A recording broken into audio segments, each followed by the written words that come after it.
be there. I think also, the Trump remains the gift that keeps on giving for American satire. I mean, he's just been indicted over the hush money payments to Stormy Daniels, and Jimmy Kimmel was on his show just the other night, saying that Trump's lawyers have told him to be prepared to lose his case, and Kimmel saying, well, that means he'll spend the next 3 years claiming he won the case. Yeah, it is really fascinating how a lot of these big political stories in America are instantly satirised on a rolling basis, as you say, and the satires themselves become as much a part of the political narrative as the story, it's part of political discourse in a way. It sort of very much isn't here anymore. Just to finish, Siobhan, you're Scottish. Yep. Scotland is in an interesting position. It's effectively been, one-party state is probably overstating it somewhat, but the SNP have been so dominant. Nicola Sturgeon has been so dominant for the past decade. What's the satirical scene like there?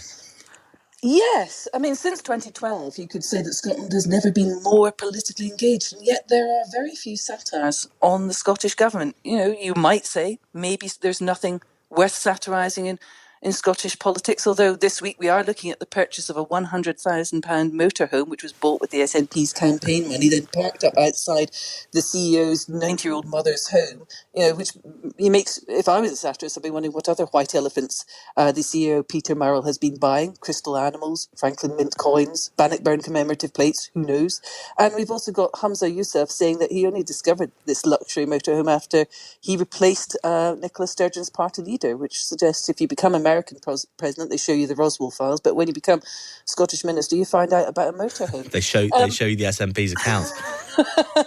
But yeah, where are the political shows? Maybe it's seen as too burdensome. In Scotland, audiences, I don't think, really recognise the political opponents of the Scottish government, Anna Sarwar, Douglas Ross, Alex Cole-Hamilton, in the way that they recognise Alex Salmond, Nicola Sturgeon. And also, the mildest jokes about the Scottish government do seem to provoke outrage. There were huge complaints when Tracy Ullman on her comedy show dared to impersonate Nicola Sturgeon and Vary Black. So it's interesting that the fiercest satirical voice in Scotland at the moment doesn't come from television, and it does come from an independent perspective, and it's on social media. There's a comedian called Shawnee Boy who's been posting political skits that skewer the SNP from the perspective that they have been more focused on holding on to power than delivering an independent Scotland. We can play just a quick clip of Shawnee Boy now. State your name for the record. I can't recall. Oh, sorry. Force of habit. Nicola Sturgeon. So you didn't know your party had lost 50,000 members, if not more? Look, I didn't wake up every morning and check how many members were in my party. I'm not that obsessed. How many Twitter followers do you have? As of this morning, 1,534,345.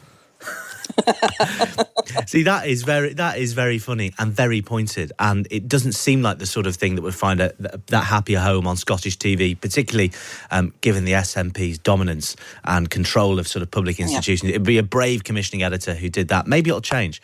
But that's been really interesting discussing that with Siobhan Sinnott, the TV critic. After the break, I'm going to be speaking to the comedian and host of the Political Party podcast, Matt Ford, about where next for political satire. Don't go anywhere. You're listening to Passionate